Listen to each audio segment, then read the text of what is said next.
Bitcoin is once again retesting the major resistance at 52 to 53,000. Will we see a break through this level, or could we see a correction? Let's go ahead and jump in. Okay guys, welcome back to the channel. Thank you for tuning in. I hope you're all having an excellent day today. In today's video, we are going to be discussing two separate scenarios, the bullish case scenario and the bearish case scenario, going over the major high time frame resistance at 52 to 53,000. Will Bitcoin break upwards and continue to 60,000, or are we going to see a short-term correction develop from this point? Today, we're going to give you exactly what you need to know to identify which scenario will play out, identify how to capitalize on those scenarios, and most importantly, understand what these scenarios mean for the macro price action. So before we get into it, smash that like button, hit that comment button, and subscribe to the channel. We post daily videos for Bitcoin focusing on the facts, the data, the technical, and the structural information. No hype, no BS, no emotion, pure raw TA. If that is the kind of content you are interested in, join us on Telegram. It is the third link down below. You'll get access to charts, updates, videos, educational posts, news events, and everything you need to stay in the loop of cryptocurrency with Bitcoin and the relevant economic news. If you are interested in taking your trading to the next level, you can join our VIP group. We post trading setups with exact entries, exact targets, exact stop losses, trade justification, and exclusive analysis. Not only will you get access to this, you'll also get access to our group chats, our general chat, our trading chart and education chat, our trade setup chat, our news, our help, and our daily video chat. If you're interested in access to all of that, go ahead and contact us in the pinned comment of the free channel for more information. You can also find that link there, which will take you to an in-depth guide and video about what the VIP is and what it has to offer. So go ahead and check that out. Let's get into it. So starting on that market data, guys, we can take a look and see 24-hour volume is down 4.5%, sitting at a total of 93 billion. Not really all that much change in the last 24 hours. 24-hour liquidations are down 17%, sitting at 110 million.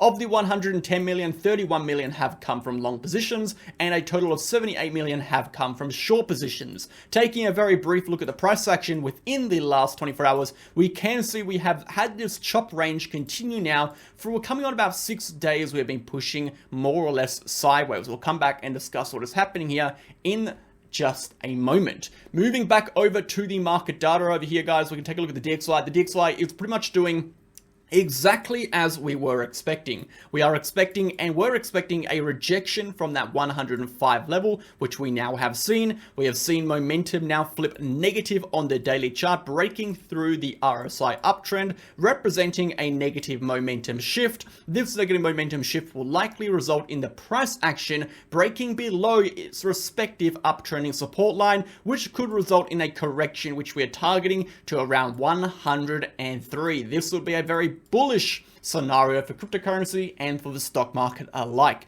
Overall, DXY is showing a significant exhaustion here, and we are starting to see that exhaustion actually come to fruition, developing into the price action, which could result in an extended correction to the downside. Moving over to the broader markets, the S&P 500 and the Dow Jones. So not really all that much change from yesterday's analysis over here, guys. We can see the weekly candle close has occurred above that 5,000 level. So that, of course, is a fantastic thing. We can see that red line is representative of the 5K level. A loss of this 5K level on the weekly chart could result in a short-term correction back to retest our major support, which is sitting at that prior all-time high. Even if we do see a rejection and retest to this level, that would be considered a healthy correction on the macro charts, and we would expect the price action to continue upwards on the macro, provided our local low at 47,330, or should I say $4,733, should I say, would hold as support. If we zoom now into a smaller time frame on the 4-hour, And even down to such as like a daily chart, we can see that we are starting to see some potential weakness develop at this level, which of course is represented by our falling momentum and our rising price action. Of course, this is something to keep your eyes on. I'm not too concerned about this just because again, we are creating higher highs developing in this trend. If we do start to see momentum break back upwards, that would be very, very bullish and could propel the price action much higher. We do have that short-term uptrend we are watching, which is represented by this diagonal trend line. Of course, we are in some sort of channel formation, which I'd be watching for a potential retest. If we do see any short-term pullbacks, only a loss of this trend line would result in that trend breaking and a possible correction back to that range we're discussing before between 4,800 and 4,733. Overall, looking fantastic. Moving over to the Dow Jones, same thing over here, guys.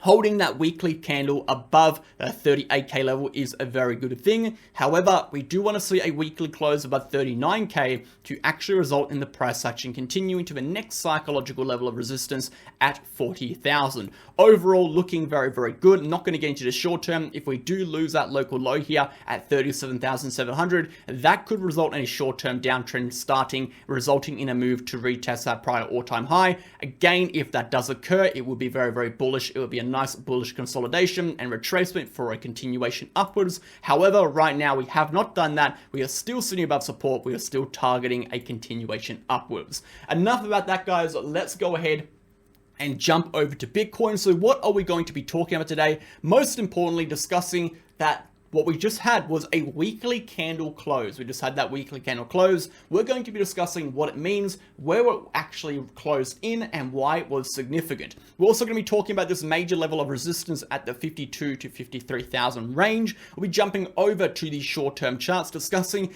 the possible next move for Bitcoin, how the price action is shaping up, and what we expect in the immediate future, and then finishing up on the total cryptocurrency market cap and total altcoin market cap. So before we get into it, a quick word from Bitget and BingX, and we'll dive right in.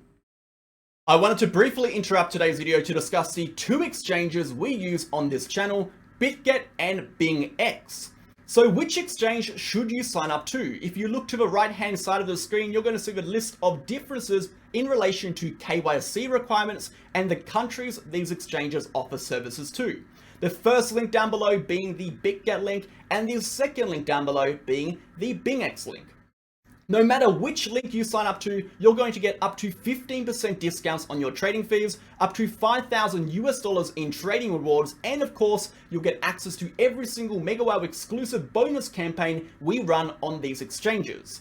Alongside that, Bitget and BingX are incredibly similar. They are both ranked top 10 in terms of trading volume. They both have extensive liquidity pools and market pairs offering up to 125x leverage. And most importantly, they both offer protection funds for their users to protect you against any third-party hacks. So get started now and support the channel by clicking the links below. Thanks for listening. Okay team, let's go ahead and dive into the chart. So starting on that weekly price action chart, as we can see, we literally just had a weekly candle close 6 minutes ago, and that candle close came in at a price of within the 52,000 range. It came in around 52,170.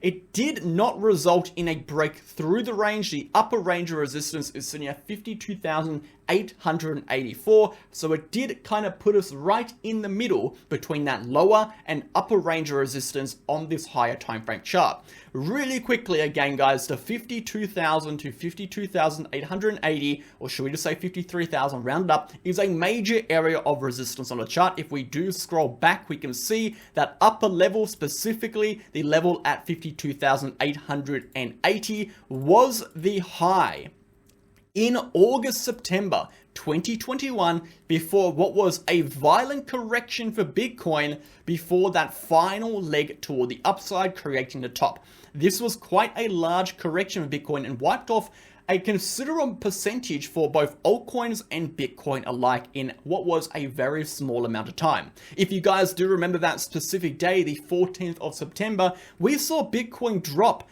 it was close to 10,000 in a matter of minutes. $10,000, I think it was like 15 minutes or something wild. We saw a significant correction in the market, a massive flush of leverage, massive stop loss hunt. So there were 10,000 US dollars taken off Bitcoin in the matter of 15 minutes. So it was a very, very brutal day.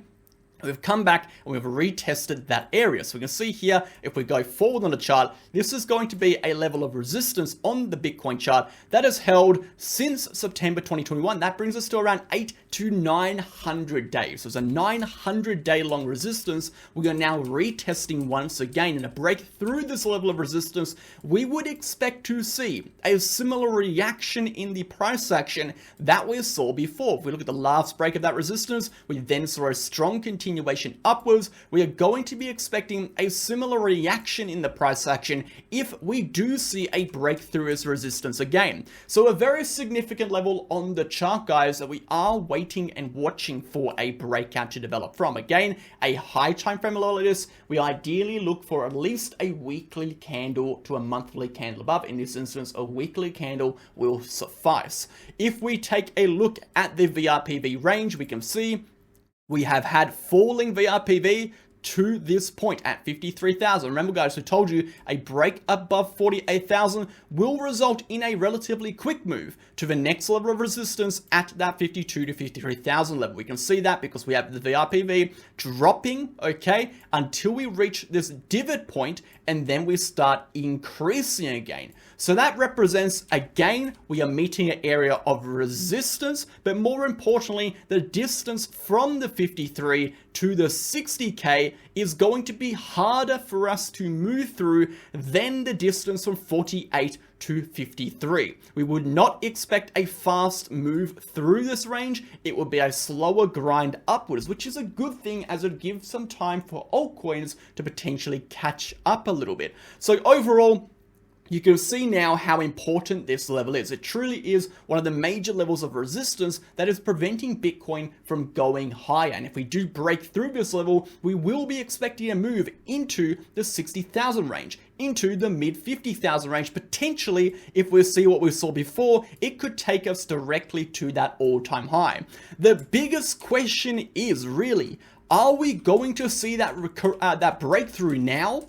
Okay, because if it happens, we will see a reaction like that. Or will we see it in a few weeks or a month or so because we're going to see a rejection? So as you know, guys, resistance is resistance until it is not. And when we approach these levels of resistances, there is always going to be a possibility for a short-term correction. It is very important to contextualize what we are seeing here on the higher time frame first before we jump down to the probabilities and the short term. So even if we see a correction on this chart, even if we see a short-term correction, maybe a weekly correction, a 2-week correction, it would still be considered healthy provided the $46,000 level holds. And we've gone over this a few times now already in the last few videos, but I want to make it abundantly clear, guys. If we look at the prior range of price action, this red box was our prior consolidation range, okay? We'll go down to a 3-day chart to make it a little easier to see. What we saw over here was we saw a range high retest deviation, okay? And we saw range low retest deviation. If we imagine this price range over here to be the distance between 46 to 40,000, which it was, and then the lower level over here being 38, and the upper level here being 48, being the range high of those resistance levels. So this is going to be an area of support, this is going to be an area of resistance, and this is going to be our consolidation range, okay, our sideways range. We can see that tongue twister. We can see if we would want the price action to flip bearish again and thus drop back into this range, we would need to break below 46,000, as this is going to be the lower area of support, okay, within the upper area of support range of the prior consolidation. So to put easily, this 46 to 48K range is a high time frame level of support. And just as a resistance, is considered resistance until it is not. Support is also considered support until it is not. So only upon the breakdown of 46,000 would we expect the price action to move again within that visible range between 46 to 40,000. That opens up this entire, we'll go ahead and draw it out real quickly. That opens up an entire 13% range of price action that Bitcoin would move within if 46k is lost, and opens up the possibility for a 40k retest. So like we said before, even if we do see a correction from this range, it should not be considered bearish unless 46k is broken. If 46k is thus broken, we could then see a correction into this lower range, and again guys, the same thing occurs. That will then be support, and we would expect a bounce unless our support level is lost. So overall, high time frame is undoubtedly strong. It is very important to contextualize what would really happen to the trend if the price action moved in its different directions. So let's go ahead now and discuss the short term and talk about the probability of a breakthrough this level of resistance. So as you know, if we're looking for breakouts on the macro, we need to see breakouts develop on the short term and sustain. That's the important thing. Breakout and sustain on the short term for a continuation upwards. So obviously, and most importantly, we have got the range of resistance we are moving within, and you can see if I draw this out really quickly with a box, it will be between this upper level of resistance and this lower level of resistance. We are currently sitting within this range.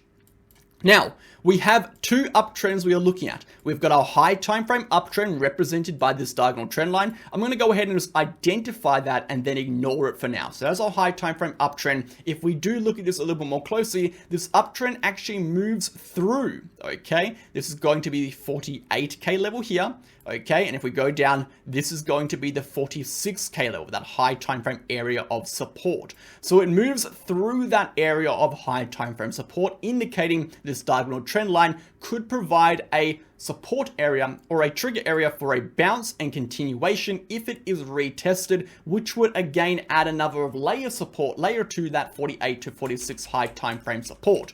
So ignore that level for now. If we zoom in a little bit, we've got our next level of support. This is going to be our diagonal short-term uptrending support. If we look at the momentum, again, guys, we've been doing this over and over because the same pattern has been playing out on a chart. We are seeing exactly the same thing again. We are seeing within the visible range of price action, looking at what the momentum has done or is doing within the visible range of price action, we can see the momentum has been dropping, price action has been rising. Now, to the average Joe, they would think that is bearish as we're seeing bearish divergences, and they would be to some degree correct. This is a representation of exhaustion. We are starting to see exhaustion develop. But if we take a look at what the price action has been doing in comparison to the momentum, we can see while the momentum is creating these lower levels, these lower lows, the price action is creating higher highs over here, guys. That is potential indication of absorption that is developing. Now, if we do see this RSI break upwards, which we would absolutely need to see, that right here would be an indication that the momentum within this range of price action has flipped positive. Okay, and that should give Bitcoin the strength it needs to break through this 52.8 major area of resistance and thus continue upwards on the weekly to 55 to potentially 60,000. Now, there is one thing I am watching. If we take a look at the shorter time frame price action, we do have this diagonal trend line we have recently broken out of. Literally within the last hour, we can see we've broken out of this diagonal trend line. Now, we do not have positive momentum as we have broken through a trend line. And if you know me, I trade on 3 points of validation when I look for breakouts. Again, my members know about this. We look for strength. Okay, we look for direction, which is essentially trend, and then we look for structure. So do we have a structural breakout? Do we have a break or change in the trend? And do we have the strength required to support and validate that these breakouts will be sustained? In this instance, we have a breakout of the trend, okay? We have a retest of the structural level of resistance, and we have not got the strength required to indicate this breakout will be sustained, as the RSI has not flipped positive. And thus, this leads me to believe this may be a false break. It may be deviation from the range. It may just be a retest of this resistance, but I am not confident in this breakout as of right now. That's the most important thing. I'm not confident in this breakout as of right now. We are still in this area of resistance, and I would love to see the RSI flip back positive to indicate then we are going to be pushing through. Until I see that occur, I would be a little bit more cautious on what happens between, and this is important, I'd be cautious in regards to what happens between 52,800 to 52,000. This range here is going to be an interesting range of development. If we do see the RSI breakout, we would then expect the price action to follow. So until then, if we go ahead and assume this trend line is not going to be valid because what we care about is going to be the RSI, we then zoom out and look at this uptrend. We can see the uptrending support line is still intact. So provided this uptrending support line holds, we do expect an eventual breakout of this trend line. And that's the most important thing. Right now, the short term is indicating we will see a breakout of this trend line as we are holding again this uptrend leading into that resistance level. So provided that uptrend holds, and the easy way to look at it is, does the uptrend move through the resistance? Yes, it does, and thus the overall expected trend is to move through that resistance, provided the price action is able to hold that trend. So the trend is able to sustain for long enough. It is essentially indicating the price action will eventually move through that level of resistance. The interesting thing occurs is if this trend fails to hold. If we break down from this trend, that could result in the correction we were just discussing that could take us as low as this major uptrending support line. Something to keep your eyes on, guys. So moving forward in the next couple days, maybe in the next 24 hours, watch this RSI trend line, watch the price reaction specifically within this apex zone. And let's go ahead and draw it out. So what is apex zone? It is going to be the area of price action, okay, not the price action itself, the area of price action between a bearish, okay, and a bullish trigger point. This triangular formation, this is going to be our bearish trigger, this is going to be our bullish trigger. So this area here is what we'll call our apex point. This is the area we are now watching. It is no point guessing. Watch to see what happens here. Watch to see how the price strength develops. Watch to see how buyers and sellers are behaving within this range. And that will give us a stronger indication in regards to where the price action will follow to. Thank you for watching. Hope you have a fantastic day. I'll catch you guys on the next one. Cheers.